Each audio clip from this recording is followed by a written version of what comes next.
Hello there, it's midnight and you are tuning in with me, Nadia Azmi on Nightline. Here are the top stories. Malaysia's positive economic growth to continue throughout 2024. And salary increments reflect government's recognition for civil servants.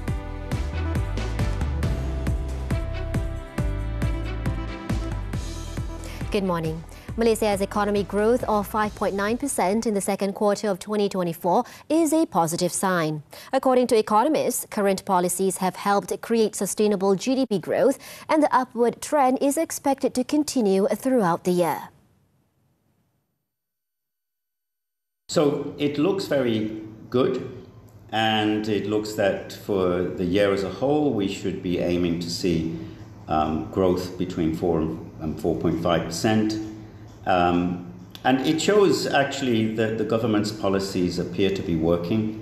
They are much more conservative in terms of their spending plans. They are focusing on cutting wastage, leakages and corruption. The subsidy rationalisation is in place and that is working, and it will save some money. Following the economic growth, economist Muhammad Afzanizam Abdul Rashid attributed the expansion to the implementation of fiscal reforms, which have enhanced policy space and boosted investor confidence, as seen in the strengthening of the ringgit and rising stock market indices. Perhaps because of the right policy mix, it has created a large degree in terms of confidence, conviction among the investors, as what has been reflected in the appreciation of our ringgit recently. And I think we have seen some inflows in terms of the foreign investors foreign investments in Malaysia. Afzanizam also highlighted certain government initiatives such as cash transfer programs, the implementation of key infrastructure projects and fiscal consolidation, which help redirect funds towards government spending, seen as key in fostering sustainable growth throughout the rest of the year.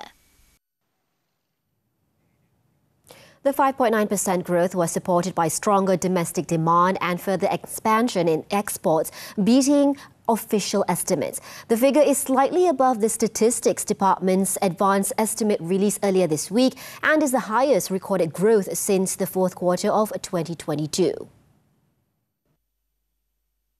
The strong growth rate has been attributed to growth in private consumption, buoyed by positive labour market conditions and larger policy support. Other factors that acted as catalysts to growth were further uptake in goods exports and higher tourist arrivals, as well as robust expansion in investment activities. Pelaburan private investment meningkat sebanyak 12.0%, public investment meningkat 9.1%, manakala public consumption meningkat sebanyak 3.6% dan pada suku kedua ini juga berlaku turnaround net export. On the supply side, the services sector, which accounts for more than half of Malaysia's economic output, expanded 5.9% and manufacturing activity advanced 4.7%.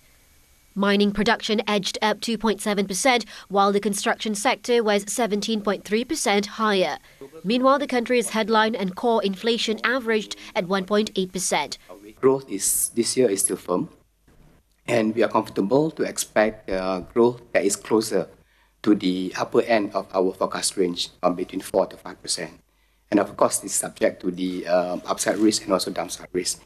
If the upside risk does materialize, of course, it could be around 5 or even higher. But if the downside risk materialize, it will be within that range. Bank Negara Malaysia has also maintained its headline inflation forecast for 2024 in the range of 2 to 3.5%. Malaysia's second quarter GDP results, the figures that matter. Key export sectors, supply chain changes and oil prices. What impact did domestic policies, consumer spending and FDI have compared to regional peers? Money Matters with Malaysian Economic Association President Dr. Yakim Lang this Saturday at 5 p.m. on TV3 and stream on Tonton. The implementation of salary adjustments under the new Public Service Remuneration System SSPA reflected the government's recognition of the role played by civil servants in the national development agenda. As such, the Congress of Unions of Employees in the Public Service, QPAC's President Dato' Adnan Mat, called on all civil servants to strive for improved quality of service. Ini bermakna kerajaan sangat sensitif ataupun kerajaan sangat mengambil berat tentang prestasi. Sebab itulah exit polisi dipendekkan untuk mengekalkan anggota-anggota yang berprestasi saja dalam perkhidmatan awam. Justru itu kami menyeru pada seluruh anggota sektor awam terus kekal beriltizam untuk memberi perkhidmatan yang terbaik. Adnan also reminded that the SSPA demands civil servants maintain good performance with policy reforms such as raising the minimum annual performance appraisal score for acting and promotion to 85% and replacing the annual performance appraisal report with the My Performance system. Stating that it also outlines that the increase will not apply to those who do not perform well, Adnan said this shows that the government places high importance on civil servants' performance. Mesti ada gerakan yang cepat supaya memantau. More than 1.6 million civil servants in the country will enjoy salary increments up to 15% under the SSPA beginning December 1st. According to Prime Minister Datuk Seri Anwar Ibrahim, civil servants in top management will receive a 7% wage hike, while those categorized as implementers, managers and professionals will see a 15% pay increase. Speaking at the 19th Civil Service Premier Assembly at Putrajaya International Convention Centre, Anwar said Phase 1 will be on December 1st and Phase 2 will be on January 1st, 2026. Civil servants categorised as implementers, managers and professionals will receive a 8% increase in Phase 1 and a 7% increase in Phase 2, while those in top management will receive a 4% increase in Phase 1 and a 3% increase in Phase 2. Anwar, who's also the finance minister, said the government has allocated more than 10 billion ringgit for the salary adjustment, which will be applicable to all civil servants. Kita rasa gaji penjawat awam yang selama ini sejak 12 tahun yang lalu naik hanya 5.8% ketimbang inflasi 24%. Maka sebab itulah bagi penjawat awam amat menekan, terutama grade 26 dan ke bawah yang mempunyai nilai gaji pokok yang rendah. Dari skim ini saya percaya saudara sedang menunggu dan kali terakhir pelarasan gaji tahun 2012. The Prime Minister also explained that the salary increments will be implemented in phases, considering the country's challenging economic situation and to avoid inflationary pressures that could reduce disposable income. During his announcement, Anwar explained that under the revised SSPA, the range of salary increase that civil servants will receive is between 16.8 and 42.7%, taking into account double benefits. Sebagai contoh, seorang pembantu hidupan liar grade G11 dengan pendapatan bulanan gaji dan allowance pada 30 November 2024 sebanyak RM1,795 akan menerima pendapatan bulanan sebanyak RM2,115 mulai Disember. Fasa 1. Dan fasa 2, beliau akan menerima pelarasan sebanyak 7%. Jururawat grade U19. Pendapatan bulanan 30 November 2024, RM2,457. Akan menerima pendapatan bulanan RM2,697 mulai Disember 2024. Dan mulai 2026 Januari, tambahan 7% lagi mendapat keseluruhannya RM2,994.74. Pegawai perkhidmatan pendidikan guru yang berkhidmat 5 tahun dengan pendapatan bulanan sebanyak 3838 pada November 24 akan mendapat pelarasan gaji kadar 8%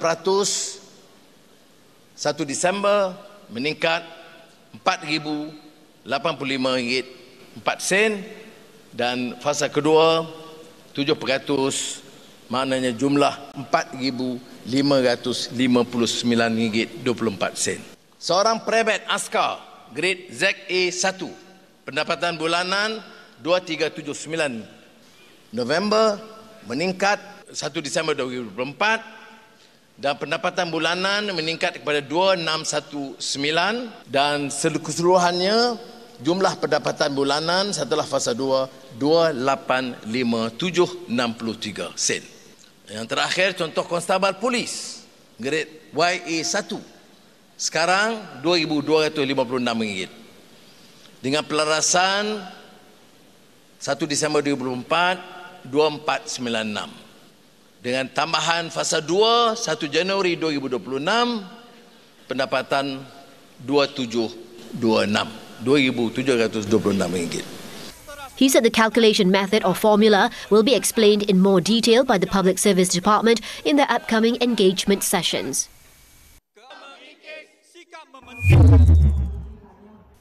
As soon as the good news was announced by the Prime Minister, the SSPA calculator service, which was made available at the Public Service Department's booth at PICC, drew in large crowds that were eager to check and calculate their new salary rates. The salary calculator service, which has also been made accessible on the SSPA official website since Thursday, provides an overview of each civil servant's salary increase, with a displayed amount not including allowances. Pengumuman yang cukup dinantikan oleh seluruh penjawat awam dan pastinya ini adalah salah satu berita yang gembira untuk kita kerana inilah menunjukkan bahawa bukti kerajaan Malaysia Madani ketika ini sangat-sangat membantu penjawat awam dalam memastikan kelancaran kehidupan dan juga dalam memastikan sistem perkhidmatan awam ini terus terjaga dengan baiklah. Pengumuman ini adalah satu nafas yang baru kepada penjawat-penjawat awam dan kita harus menerima ini dengan tangan yang terbuka dan pada masa yang sama kita perlu mengambil peluang ini ya untuk meningkatkan kecekapan kita dari segi pemberian perkhidmatan awam ya kepada rakyat. In the meantime, the Prime Minister warned that the new civil service salary rules are not merely a reform to increase the disposable income of civil servants. He said the new system would also be performance-based, rewarding those who excel while imposing consequences on those who fail to demonstrate a good performance. Saya harap seluruh penjawat awam, rakan-rakan yang bekerja kuat, terima kenyataan ini. Tak mungkin kita teruskan dengan amalan biasa. Siapa yang bekerja ikut 10 tahun, 15 tahun, 20 tahun, dia naik pangkat ikut biasa. Tak boleh lagi dah. Dia bekerja, dia berkhidmat dengan baik, kita naikkan walaupun belum cukup 10 tahun.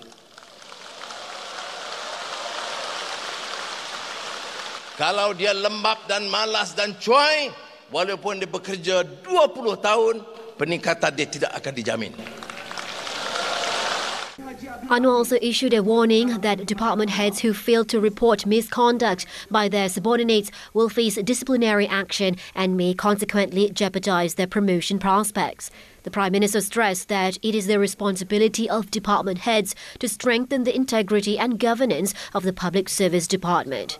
Kerana ada guru besar, ketua jabatan, nak jaga imej jabatan, nak jaga imej sekolah, budak itu didera setengah mati, tidak dilapor kepada polis.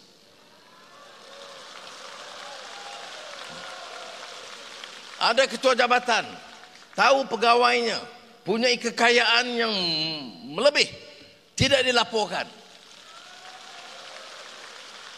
Maka tanggungjawab, kalau itu terbukti tidak dilaporkan, maka ketua jabatan itu tidak akan dinaikkan pangkat.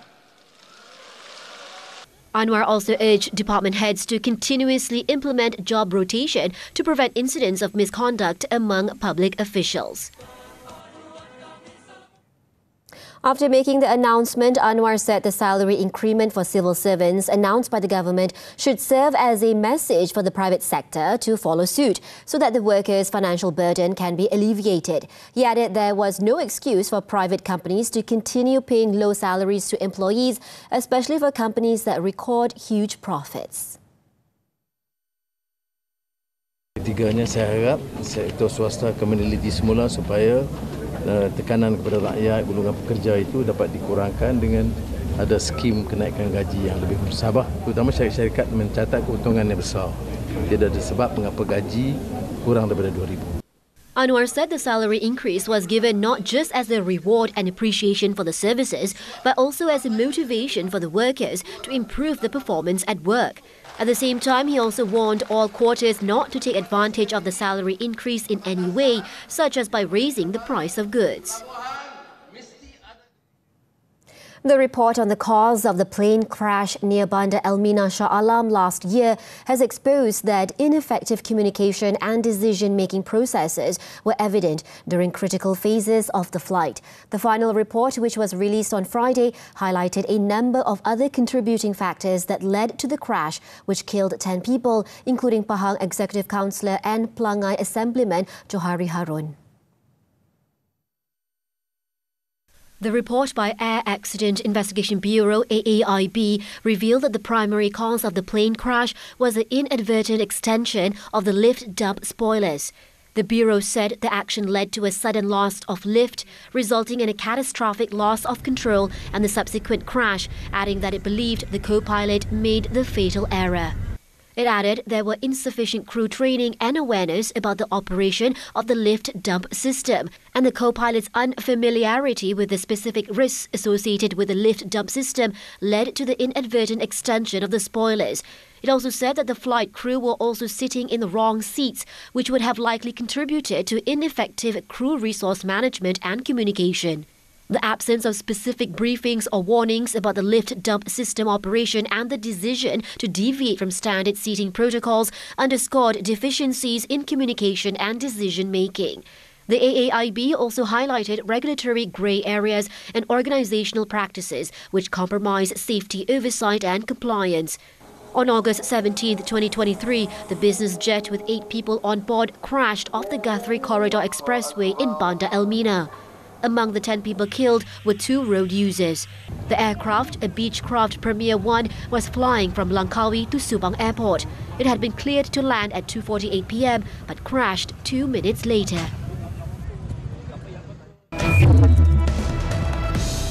Thailand gets new Prime Minister. This and more from the foreign front when Nightline returns.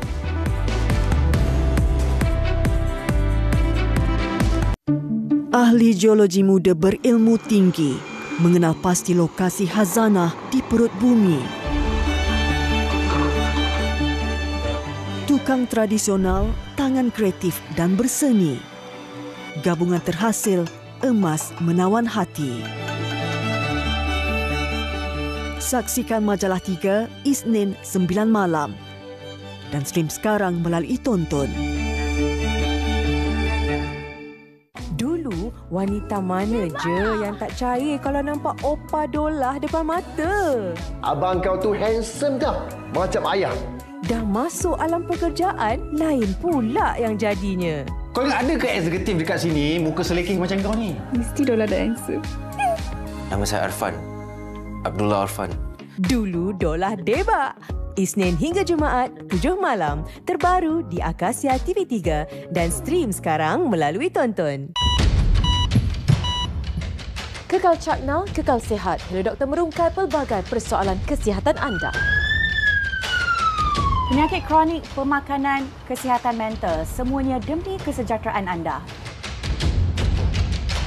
Setiap minggu bersama tenaga pakar kesihatan terbaik Malaysia, segalanya terjawab dalam Hello Doktor setiap Ahad 5.30 petang di TV3 dan stream juga melalui Tonton. Welcome back. On to the foreign front. Petong Tan Chinatwat, a candidate backed by Thailand's Pheu Thai-led coalition, was elected as the country's new Prime Minister on Friday after winning a simple majority in a parliamentary vote. In her first comments as Prime Minister-elect, Petong Tan said she was honoured and happy after sailing through a House vote, vowing that her government would have a strong and experienced team that would strive to be successful. And I decided that it's about time to do something for the country and for the party as well. And I hope that I can do my best to,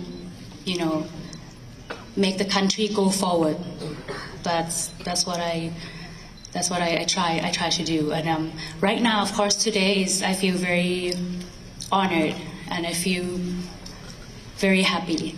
Earlier, President of the National Assembly, Wan Muhammad Nur Mata, announced that Petong Tan received 319 votes of support out of the current 493 legislators, more than the simple majority required for approval.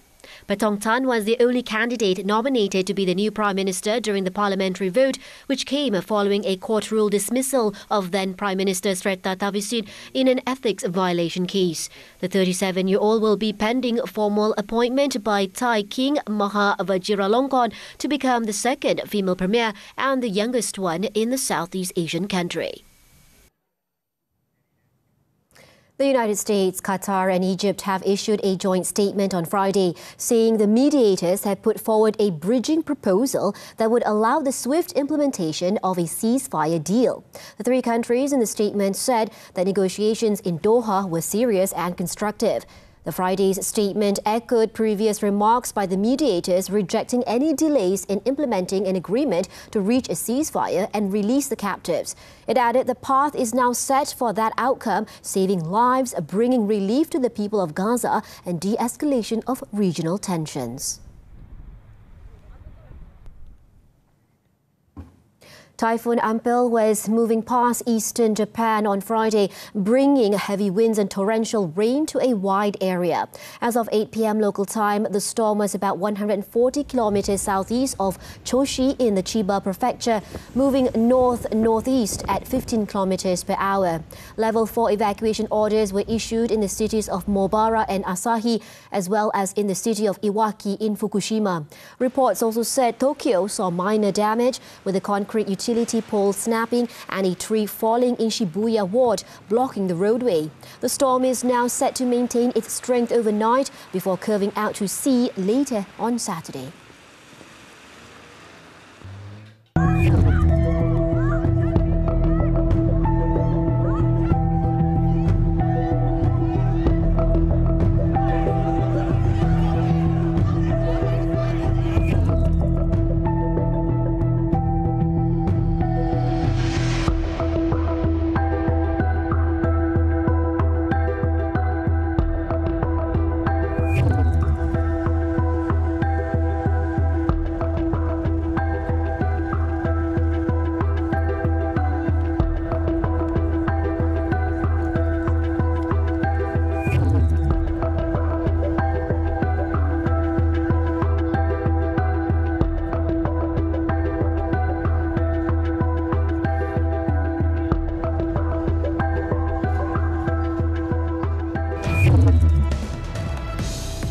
Host Sarawak sounds early warning. The 2024 Sukma Sarawak after this breather.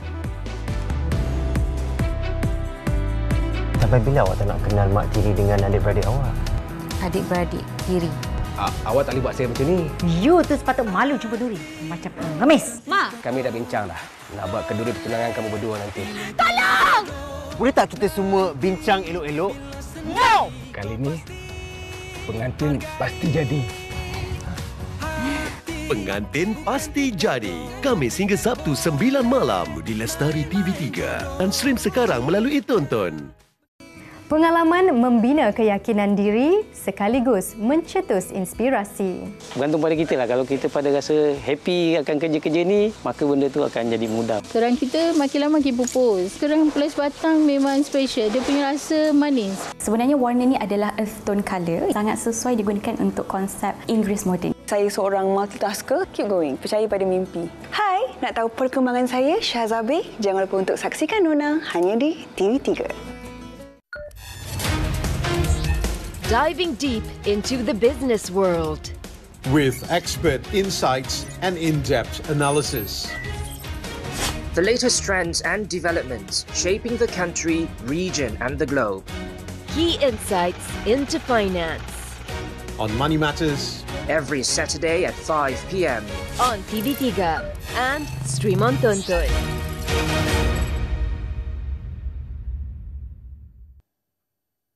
Welcome back. Moving on to sports, the 2024 Sukma Sarawak. Sarawak sent a clear message of their dominance in combat sports by securing 2 gold medals on the opening day of the Taekwondo competition on Friday. At the Stadium Perpaduan Petra Jaya, the trio of Fedialis Kom Twin, Ishahril Mazlan and Randy Owen Augustine Lingi delivered a stunning performance in the Pumsei event, impressing the judges and earning the highest score of 8.01 points.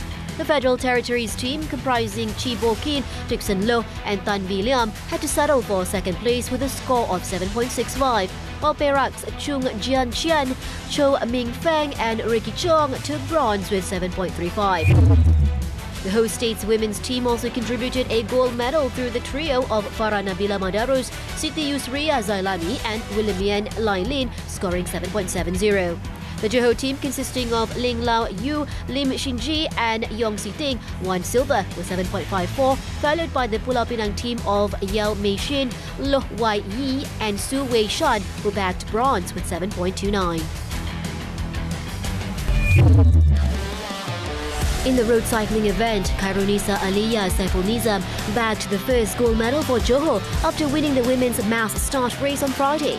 The 20-year-old showed that she is made of sterner stuff as she put aside the disappointment of not getting the chance of competing in her favourite track cycling event as she powered herself to claim the gold with a time of 3 hours, 34 minutes and 16 seconds. Kedas Norfitra Sari finished second, while Nyo Chi Hui of Perak took the bronze. Turning to tennis, the 2024 Cincinnati Open. Ohio saw another upset recorded when Coco Gauff's title defence came to an end on Thursday as she tripped over the first hurdle. Playing against Kazakhstan's Yulia Putintseva, Gauff did not enjoy a good start as she lost the first set 4-6. The second seed and world number 2, however, clawed her way back into the game to take the second set 6-2. Gauff proved to be not at her best as she succumbed to a 4-6 defeat in the decider, ending her title defence campaign.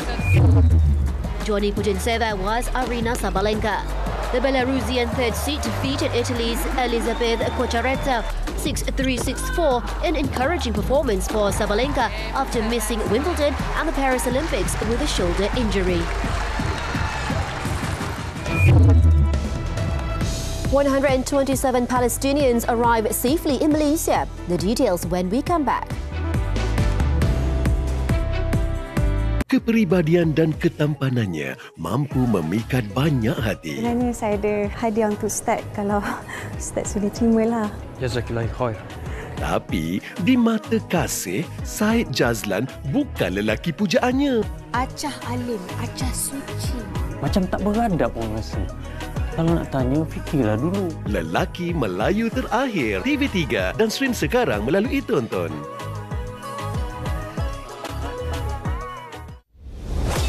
Situasi semakin tegang. Pembunuhan ketiga-tiga wanita ini dilakukan oleh pembunuh yang sama, Tuan. Medan operasi unit gerak khas kini berhadapan dengan cabaran tidak terduga. Maaf Tuan, keputusan saya muktamad. Saya dah tak mampu dan nak bagi perkhidmatan terbaik pada pasukan. Saya tahu ini bukan satu tugas yang mudah, Tuan.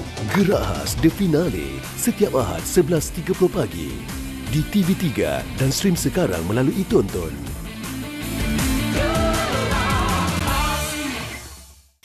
Drama lain selalunya sibuk dengan konflik cinta. Awak tak yakin yang saya cintakan dan sayangkan awak? Keluarga. Aku yang sayangkan aku! Dan adik-beradik. Jangan biadab dengan ibu, Tapi drama ni ada isu dengan Pontianak mengganas. Kat Amerika, ada ke Miss Ponti? Slot Cerita Rama setiap Sabtu di TV3 dan stream sekarang melalui Tonton. Welcome back to Nightline. A group of 127 Palestinians arrived at the Subang Air Base on Friday for medical treatment in Malaysia, courtesy of the Royal Malaysian Air Force RMAF. The group comprised of 41 patients and 86 of their immediate kin, aged between 8 months and 62 years. 2 Airbus A400M owned by the RMAF landed at 2 p.m. after departing from the Al Mazar Air Force Base in Cairo, Egypt on Thursday. The group are among those who had sought shelter in Egypt after escaping Israel's continued attacks on Palestine, which have claimed more than 40,000 lives. Upon arrival, they were taken to the field hospital set up in the hangar of the airbase for health screening. Defence Minister Datuk Seri Muhammad Khalid Nordin said the patients are chronically ill and have mostly suffered trauma and physical injury. Pesakit ini sekarang ini sedang dilihat, diuji untuk tentukan dia panggil apa tadi? Diagnosis. Dia didiagnosis dulu sebelum dia akan dibawa ke Hospital Mizan. Kesemua mereka ini akan dibawa ke Hospital Mizan melalui ambulan-ambulan yang telah disediakan. Dan hospital ni pun 3 ward akan digunakan untuk menempatkan mereka ini. The mission was carried out following Prime Minister Datuk Seri Anwar Ibrahim's announcement at the Palestine Solidarity Rally on August 4th in Kuala Lumpur. Meanwhile, Palestinian Ambassador Walid Abu Ali thanked the Malaysian government for agreeing to give Palestinians medical treatment. Malaysia has become the first Asian country to accommodate a large number of injured Palestinians and their immediate next of kin. The Kuala Lumpur Sessions Court has sentenced an amateur footballer to 14 days imprisonment after he pleaded guilty to bringing a karambit to a match. The accused, Muhammad Nur Iman Shafi Muhammad Sulin, was sentenced by Judge Norina Zainul Abidin on Friday. The 22-year-old was charged with rashly endangering the lives or personal safety of others by wielding an offensive weapon at the KLFA Football Centre in Desa Melawati at 12:45 a.m. on August 4th. The charge was framed under the Penal Code, which provides for a maximum of 3 months imprisonment or a fine of up to 500 ringgit or both upon conviction.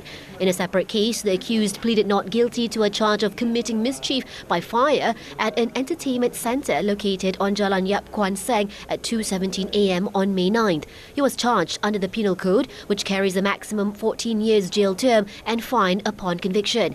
The court set a 12,000 ringgit bail with one surety and fixed September 25th for mention.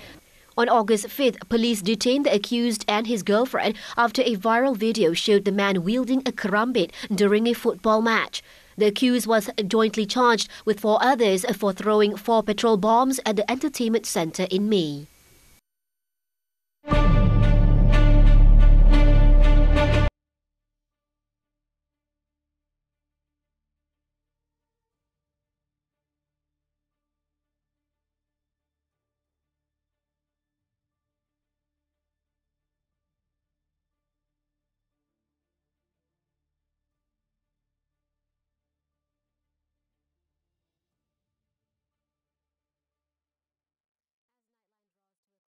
Time around, let's take a look as 200 Belgians competed in bathtub rafts in an annual regatta on the Meuse River in the city of Dinant. With that, I'm Nadia Azmi. Thank you for tuning in and stay safe.